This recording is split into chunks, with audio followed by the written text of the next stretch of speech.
Have you ever wondered why some gardeners consistently harvest massive, perfectly shaped sweet potatoes, while others only dig up tiny, stringy roots after months of hard work? What if I told you that the fate of your entire autumn harvest is actually decided before the plant even touches the dirt? Welcome back to the channel. Today, we are diving deep into a game-changing secret for planting sweet potatoes. We are going to reveal an essential method shared by a veteran with 20 years of experience running an agricultural and pesticide supply store. I promise you, by the end of this video, you will look at a simple sweet potato slip in a completely different way. You might think you just need to dig a hole and add water, but we are about to debunk that myth entirely. Get ready to learn the exact foolproof method to multiply your yield. To truly understand why this method works, we have to look at the background of how sweet potatoes actually grow. Unlike regular potatoes, which are grown from seed potatoes, sweet potatoes are grown from slips. Slips are simply rooted sprouts grown from a mature potato. For decades, home gardeners have bought bundles of these green slips from nurseries and immediately shoved them into their backyard dirt. But a 20-year veteran behind the counter of a farming supply store sees the aftermath of this every single season. Customers come back in the fall complaining about poor yields, blaming the soil, the rain, or the fertilizer. The truth is, the fundamental biology of a sweet potato requires a very specific transition period from being a cut stem to becoming an established plant in a harsh outdoor environment. The method we are about to explore bridges that gap perfectly. Have you ever brought home a fresh bundle of sweet potato slips, excitedly rushed to your garden, and immediately stuck them into the soil? Well, that is the very first, fundamental mistake most beginners make right at the start of the season. A 20-year veteran from a local agricultural supply store will tell you that the health of your initial slips dictates your entire harvest. When you buy sweet potato slips, they have often been freshly cut and packed tightly, causing them significant stress. People think fresher is always better, so they plant them while the cuts are totally raw. But here is an illustration for you. Imagine getting a paper cut and then immediately plunging your hand into dirty garden water. That is exactly what you are doing to your sweet potato slips. The raw cut at the bottom is highly susceptible to soil-borne diseases, harmful fungi, and bacterial rot. If you just shove them into the ground immediately, a large percentage of your slips will secretly rot away beneath the surface before they even have a single chance to grow roots. You might not see it happening, but your autumn harvest is already shrinking. So, the very first step to a massive yield is changing how you view those freshly cut slips. They are not ready for the dirt just yet. This brings us to a major myth in the gardening world. The myth of planting slips immediately after buying them needs to be completely debunked right now. Instead of rushing directly to the soil, you need to practice a crucial step called curing or healing the slips. Our 20-year agricultural expert emphasizes that sweet potato slips need at least 2 to 3 days to heal their wounds in a shaded, well-ventilated area. You simply lay them out in a cool spot away from direct hot sunlight. During this time, the raw, wet cut at the very bottom of the stem will dry out and form a tough, protective callus. Think of it exactly like a scab forming over a scrape on your knee. This natural scab acts as a powerful shield against all the harmful pathogens waiting in your garden soil. It sounds totally counterintuitive to let a green plant sit out and slightly wilt, but this slight wilting actually triggers the plant into survival mode. It starts redirecting its internal energy from leaf growth into root production preparation. When you finally plant a properly healed slip, it is incredibly eager to send out strong, vigorous roots to find water. This simple waiting period is a massive game changer for your final crop yield. Now, while your slips are healing in the shade, you cannot just ignore the temperature around them. The critical temperature factor for sweet potato slips before planting is something many backyard gardeners completely overlook. Sweet potatoes are tropical plants by their very nature, and they absolutely despise the cold. The agricultural store expert notes that keeping your unplanted slips in a chilly garage or a cold, drafty basement will severely stunt their future growth. The ideal temperature during this healing phase should be kept comfortably warm, ideally around 65 to 75 degrees Fahrenheit. If the temperature drops too low, the slips go into a deep state of shock and dormancy. Imagine trying to run a marathon right after waking up in a freezing cold room. Your muscles simply would not work properly. The exact same biological logic applies to these young plants. If they are chilled before planting, they will take weeks to wake up in the soil, costing you valuable summer growing time. By maintaining a warm and cozy environment during the few days of healing, you keep their internal biological engines running at top speed. They remain active, alert, and ready to explode with massive growth the moment they touch the warm garden soil. After the slips have properly healed, we arrive at the absolute core secret of this entire method. This is the secret pre-soaking method using a specific protective solution, straight from the playbook of professional farmers. After 20 years behind the counter of an agricultural supply store, our expert has seen exactly what separates average home growers from the ones bringing in giant, award-winning sweet potatoes. Before these slips ever touch the soil, they must undergo a protective sterilization bath.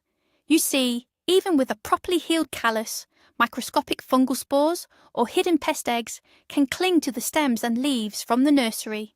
If you introduce these directly to your garden bed, you are planting a ticking time bomb. The secret is to prepare a mild sterilizing solution. Many professionals use a highly diluted, specialized agricultural root disinfectant, but for home gardeners, a carefully measured, very weak solution of hydrogen peroxide or an organic microbial tea can work wonders.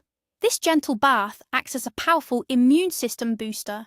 It strips away the invisible biological threats, ensuring that your plant starts its life in the garden with a totally clean slate. It is like giving your plant a strong suit of armor before sending it into battle. Let us dive deeper into the detailed explanation of this sterilization bath, because getting the ratio right is absolutely critical for success. You cannot just guess the measurements, or you risk severely burning the delicate plants. If you are using a commercial agricultural sterilizer recommended by a local pesticide shop, you must follow the exact dilution rate on the bottle, which is usually incredibly small, like 1 part sterilizer to 1,000 parts water. If you are using a home alternative like standard 3% hydrogen peroxide, a safe and common ratio is about 4 tablespoons per gallon of clean, unchlorinated water. You want to fill a large, shallow basin or a perfectly clean bucket with this mixture. The temperature of this water is also incredibly important. It should be lukewarm, matching the ambient room temperature. Never use freezing cold water straight from an outdoor garden hose, as this will shock the warm slips immediately. The goal here is to create a gentle cleansing spa for the young plants, not a harsh chemical dip. By carefully preparing this solution, you are creating an environment that destroys harmful bacteria and fungi on contact, while leaving the plant tissues completely unharmed and beautifully refreshed. Once your sterilization bath is perfectly mixed, the next step is knowing exactly how long to soak the slips and understanding what happens during this crucial time. You do not just dip them in and pull them right out. The 20-year agricultural expert advises soaking the bottom half of the slips, specifically the stems and the calloused ends, for about 30 minutes to 1 full hour. Do not submerge the leafy green tops completely, as the leaves need to breathe air. During this soaking period, something magical happens biologically. The protective solution penetrates any tiny crevices in the stem where sneaky pathogens might be hiding.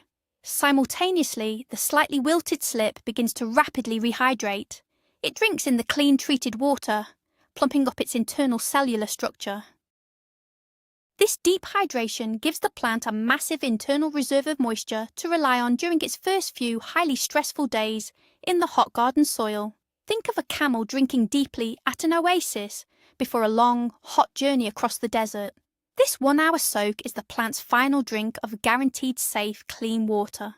If you skip this step, the dry slip has to fight desperately for moisture in the soil while simultaneously trying to fend off soil diseases.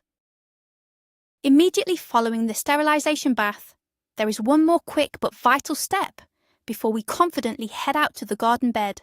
Drying the slips after the soak is just as important as the soak itself. You should absolutely never plant a dripping wet stem directly into the dry dirt. When you carefully remove the slips from the bucket, gently shake off the excess water and lay them out on a clean towel or some fresh newspaper for about 10 to 15 minutes. You want the outer surface of the stem to become mostly dry to the touch, even though the inside is fully and completely hydrated. Why is this detail so incredibly important? Because soaking wet stems attract dry soil particles like a powerful magnet, creating a thick, muddy paste that can actually suffocate the newly forming root nodes. Furthermore, planting a dripping wet stem can inadvertently wash away the natural beneficial microbes present in your garden soil right at the critical planting zone. By letting the surface dry just a little bit, you ensure a clean, smooth, and safe entry into the soil. This small, seemingly insignificant detail is exactly the kind of professional nuance that a 20-year farming veteran uses to guarantee a perfect strike rate every single time. Now let us move out to the garden itself and talk about preparing the soil trench, because the exact depth and width hold their own incredible secrets to a massive yield. Sweet potatoes are not like regular tomatoes or bell peppers. They grow aggressively horizontally beneath the surface. Therefore, the physical shape of your planting bed directly dictates the final size of your harvest. The expert advice is to build high, wide, and loose ridges. The soil ridge should be at least 10 to 12 inches high and about 1.5 feet wide at the top. But here is the secret part. Do not just poke a deep vertical hole in the top of the ridge like most people do. Instead, you need to carve out a shallow horizontal trench all along the top of the ridge, about 3 to 4 inches deep. This shallow trench is where the true growing magic happens. The soil at this specific, shallow depth is the warmest, most aerated, and most comfortable part of the entire garden bed. Sweet potatoes absolutely thrive in loose, warm dirt. If you plant them too deep, the soil is cold and hard, and your potatoes will grow long, thin, and terribly stringy as they struggle to expand. By creating this shallow, wide trench, you are giving the developing tubers the perfect fluffy environment to swell up into massive potatoes. While we are closely looking at the soil, it is time to bust another massive and destructive gardening myth. We absolutely need to talk about the myth of rich fertilizer and why too much nitrogen completely ruins a sweet potato harvest. Most well-meaning people think that adding a huge mountain of rich dark compost or high nitrogen cow manure right before planting will guarantee them giant vegetables. For leafy greens like lettuce, sure, that works perfectly. But for sweet potatoes, this is a fatal, heartbreaking mistake. Our agricultural store veteran has seen countless frustrated gardeners cry over beautiful, lush, giant green vines that end up producing absolutely zero potatoes underground. Nitrogen chemically forces the plant to grow leaves at the total expense of root development. If the soil is too rich, the sweet potato plant simply gets lazy. It thinks, why should I store emergency energy in underground tubers when life is so unbelievably good up here in the sun? So it just grows endless vines. To get a high yield of heavy potatoes, you actually want your soil to be somewhat poor in nitrogen. You need to starve the top of the plant just a little bit to force it to instinctively send its energy downward. So, if we are intentionally cutting back on nitrogen, what exactly do we put into the soil instead? This brings us to the immense, critical importance of potassium and phosphorus in the soil base. These two specific elements are the true secret weapons of the 20-year agricultural expert. Phosphorus is heavily responsible for explosive, early root development. It helps those freshly planted, vulnerable slips grab hold of the soil and quickly establish a massive underground root network. Potassium, on the other hand, is the heavy lifter for actual tuber development. It regulates the plant's water usage and directly contributes to the sheer size, weight, and sugary sweetness of the actual potatoes you will eat. A few weeks before planting, you should heavily amend your soil ridges with bone meal for a phosphorus boost and wood ashes or a specialised organic potassium sulfate. Think of nitrogen as merely building the flimsy walls of a house, but potassium and phosphorus are building the deep, incredibly strong concrete foundation. By front-loading the soil specifically with these hard-working minerals, you are setting the perfect biological stage for massive underground expansion. Let us focus strictly on the soil moisture right before the moment of planting. The exact wetness needed before laying down the slips is a very delicate, highly important balance. You definitely do not want a dry, dusty, blowing desert, and you absolutely do not want a thick, muddy swamp.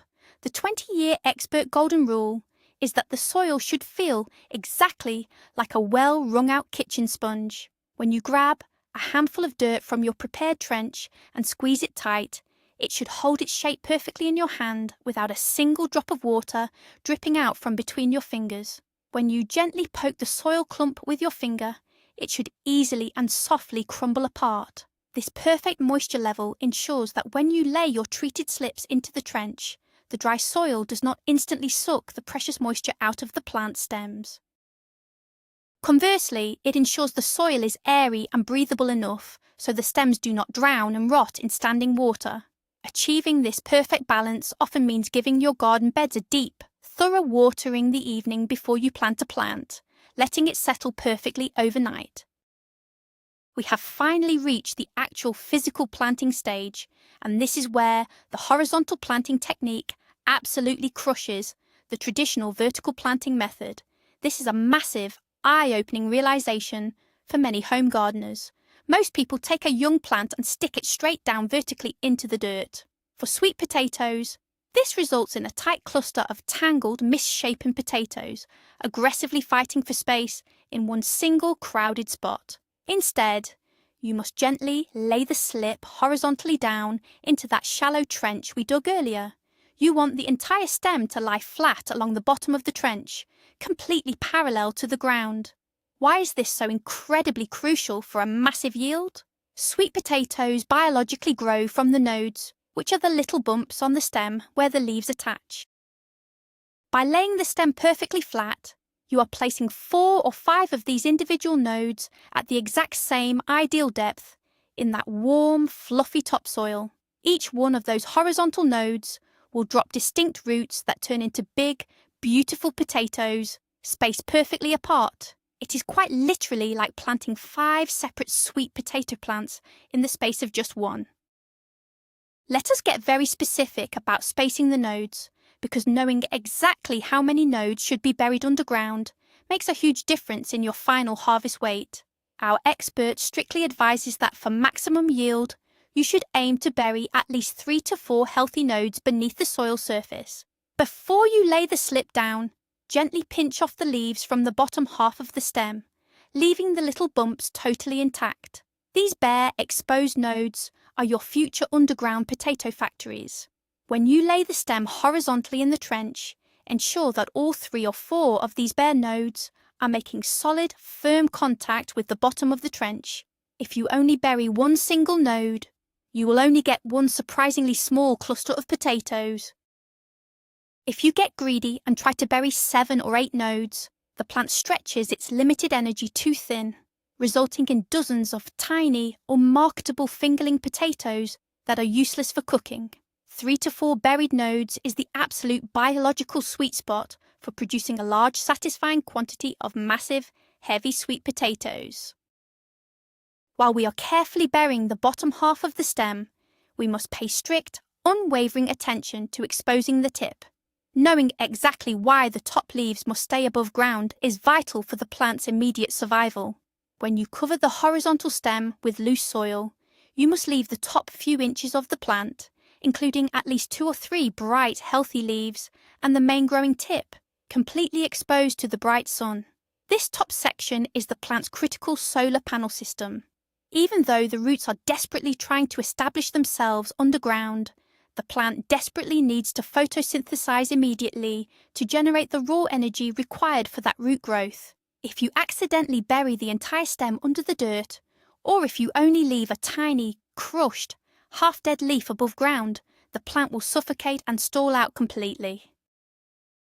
The exposed tip should be pointing upwards acting like a little green periscope, looking out proudly from the soil ridge. This ensures that the moment the warm sun hits the garden, the plant can start rapidly producing food and growing.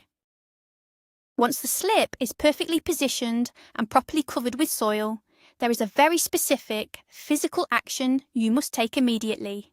Pressing the soil gently but firmly is the ultimate air pocket killer technique. When you push loose, fluffy dirt over the horizontal stem, you inevitably leave tiny, invisible caverns of trapped air all around the plant underneath the surface. These hidden air pockets are absolutely deadly to new growth. If a tiny, newly forming root hits an empty air pocket, it dries out and dies almost immediately because it cannot absorb any moisture or nutrients from empty space. The agricultural veteran's secret is to use the flat palms of your hands to firmly press the soil down all along the buried stem. You are definitely not trying to compact the soil into hard concrete, but you want to ensure the dirt is closely hugging the delicate stem tightly on all sides. This firm contact allows the plant to feel the moisture and nutrients immediately. It also anchors the plant very securely so that strong spring winds do not whip the exposed leaves around and accidentally break the fragile new roots. Immediately after pressing the soil with your hands, you must execute the instant watering rule without hesitation. Watering right after covering the soil is absolutely non-negotiable for success. Even if your soil was perfectly moist, like a sponge before planting, the simple act of digging and exposing the dirt to the open air has caused some rapid evaporation. More importantly, this initial, generous watering serves to physically marry the soil to the plant stem. When you water deeply right over the top of the planting line, the heavy water acts as a natural settling agent. It gently washes the fine, microscopic soil particles down into any remaining tiny air pockets, creating a perfect, seamless, totally solid bond between the dirt and the sweet potato slip. Our expert highly recommends using a watering can with a fine rose attachment to provide a gentle soaking rain effect. Do not ever use a harsh, high-pressure hose, as it will violently wash away the fluffy soil you just carefully placed.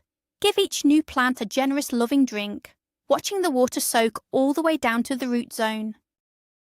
Now, for a highly professional touch that drastically and consistently increases yields, using agricultural plastic mulch. Understanding exactly why temperature control is vital for early roots will change how you farm forever. In many gardening climates, spring nights can still be quite cool and breezy. As we discussed earlier, sweet potatoes absolutely hate the cold. By covering your beautifully prepared planted ridges with a wide layer of black or clear agricultural plastic, you create an incredibly effective mini greenhouse effect directly in the soil. The plastic powerfully traps the radiant heat of the sun during the day and firmly prevents it from escaping into the cold air at night. This keeps the underground root zone consistently hot, which sweet potato roots absolutely love more than anything else. Furthermore, the thick plastic mulch completely blocks pesky weeds from growing on your pristine ridges, preventing them from stealing valuable water and precious nutrients from your crop. It also beautifully locks the moisture deep into the soil, drastically reducing the amount of watering you need to do all summer long. If you do decide to use plastic mulch, you must master the delicate art of poking holes perfectly. Letting the plant breathe and survive the intense heat is a very delicate operation that requires care. You cannot just trap the plant completely under the plastic to cook. You must cut small, precise slits or circular holes exactly where the top leaves of your slips are poking out. You gently pull the leafy tip up through the hole, leaving it safely resting on top of the plastic. But here is the critical expert tip you must follow. The hole must be just large enough for the plant to fit comfortably, but definitely not so large that it acts like an open chimney, violently venting all the precious hot air right onto the delicate leaves. In the middle of a totally sunny day, the air escaping from under black plastic can be incredibly hot, and it can literally scorch the stem of a young plant in minutes. To beautifully prevent this, professional growers will often take a small handful of loose dirt and sprinkle it right over the hole, gently sealing the gap around the stem.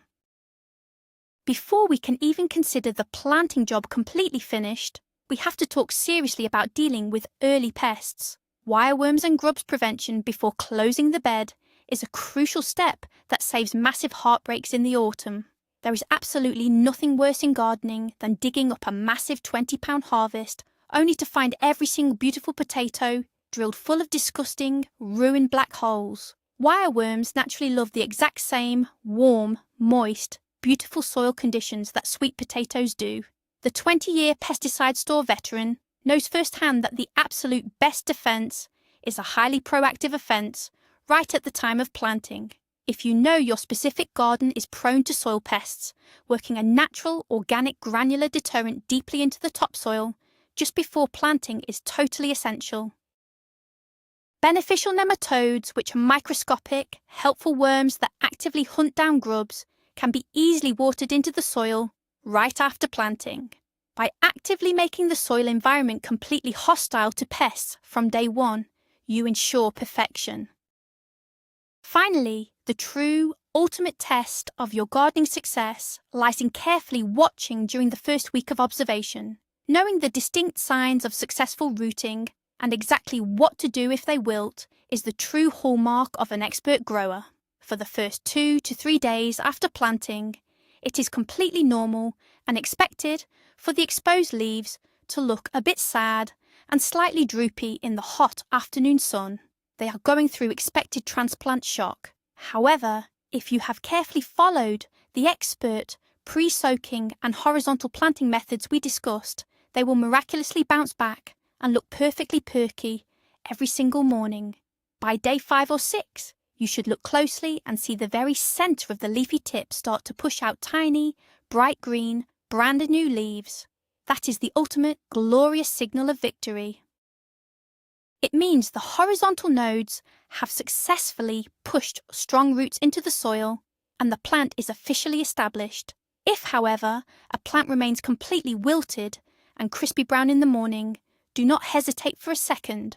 Pull it out immediately and replace it. So there you have it, the ultimate masterclass on planting sweet potatoes, straight from a 20-year agricultural store expert. Think about what we have covered. The turning points are simply incredible.